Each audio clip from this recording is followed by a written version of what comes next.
collection Continent Noir des prestigieuses éditions Gallimard.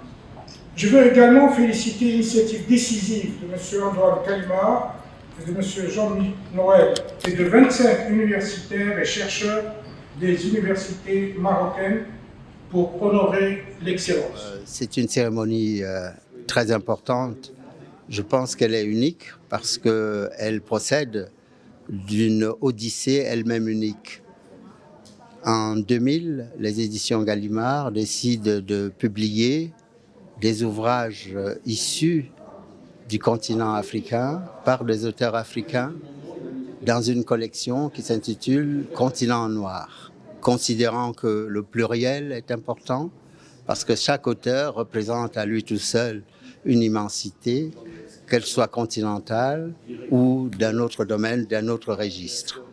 Et aujourd'hui, le 25 juin 2025, à l'Académie du Royaume du Maroc, cette belle institution a décidé de consacrer cet événement littéraire international pour saluer une entreprise dynamique, une volonté de mettre devant les projecteurs les imaginaires africains issus soit de l'Afrique ou de sa diaspora. Et ces imaginaires ont produit des livres de fiction et des livres qui ont remporté de grands prix littéraires. Et le dernier, d'ailleurs, celui de Gaël Octavia, vient d'obtenir le Goncourt de la Nouvelle au mois de mai 2025.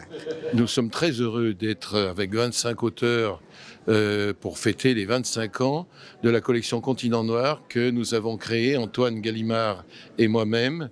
Nous avons publié les premiers livres en 2000, janvier 2000. Et pendant ces 25 ans, beaucoup d'auteurs sont venus, beaucoup de publications de très haut niveau, toujours littéraires, et s'adressant à un vaste public, puisque nous avons eu cette année, il y a 2 mois, le prix avec Gaël Octavia, le prix Goncourt de la Nouvelle.